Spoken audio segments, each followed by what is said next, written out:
हमारे उस ज़माने में भी ऑपोजिशन होती थी। जब राजीव गांधी साहब प्रधानमंत्री बने तो इतना बड़ा मैंडेट कभी हिंदुस्तान की तारीख में किसी को नहीं मिला था। 408 एमपीज़ कांग्रेस के चुन के आए थे। ऑपोजिशन में कोई था ही नहीं, मगर फिर भी एक माहौल था कि आप सबसे मिलजुल के बात करते थे, ज़रूरत नहीं थी किसी से बात करने की। मगर जो लोग भी थे उस वक्त ऑपोजिशन में, उन सबको कॉन्फिडेंस में लिया जाता था, सबसे बात की जाती थी। और एक ख़ास मिसाल ये है जिसके बारे में अटल बिहारी वाजपेयी साहब ने ख़ुद जिक्र किया। उनकी तबीयत ख़राब हुई तो राजीव गांधी साहब प्रधानमंत्री थे, वो उनके पास गए और उनसे कहा कि आप जाके हिंदुस्तान की नुमाइंदगी यूनाइटेड नेशंस में कीजिए, अमेरिका जाइए और वहाँ आपका इलाज भी होगा। ये एक ऐसा रिश्ता था कि चाहे कोई किसी पार्टी का हो, मगर सब एक दूसरे से मिलजुल के बात करते थे, मुल्क के लिए काम करते थे, हिस्सेदारी होती थी। आज तो एक ऐसा माहौल हो गया है कि अगर आप साथ नहीं हैं तो आप दुश्मन हैं।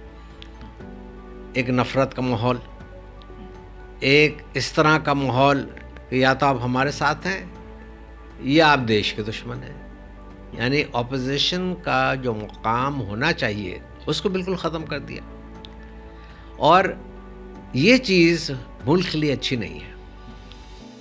इससे मुल्क को नुकसान ही होगा। भाई, हम अलग अलग जगहों से चुन के आते हैं, मगर आते तो हिंदुस्तान से ही हैं। हमारे अलग अलग इलाके होते हैं, मगर वो सब हिंदुस्तान का हिस्सा है। तो हमें मिलजुल के ही काम करना चाहिए, उससे ही हमारे मुल्क की तरक्की होगी। और एक बात मैं एक मुसलमान की हैसियत से कहना चाहता हूँ कि हमारे मोदी जी प्रधानमंत्री हैं, हम उनकी इज़्ज़त करते हैं, हमारे प्रधानमंत्री हैं, मगर कभी कभी वो भूल जाते हैं कि वो मुसलमानों के भी प्रधानमंत्री हैं। उनको अगर काम करना चाहिए तो पूरे मुल्क के लिए करना चाहिए।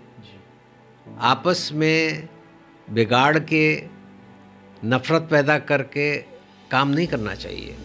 अब बन गए वो प्रधानमंत्री, और हम कभी भी हमारी ज़रूरत होगी तो एक एक मुसलमान अपने मुल्क के लिए खून देने को तैयार है। मगर कब तक मुसलमान सबूत देता रहे कि हम हिंदुस्तानी हैं, हम हिंदुस्तानी, हम हिंदुस्तानी हैं। हम हैं हिंदुस्तानी, पहली सांस ली, आखिरी सांस भी यहीं लेंगे। मगर प्रधानमंत्री जिस पद में हैं, मेरी तो उनसे बहुत ही सिंसियर रिक्वेस्ट है कि आप मेरे भी प्रधानमंत्री हैं, आप पूरे मुल्क के प्रधानमंत्री हैं। इसको हमेशा अपने दिल में रखिए। बहुत शुक्रिया आपका।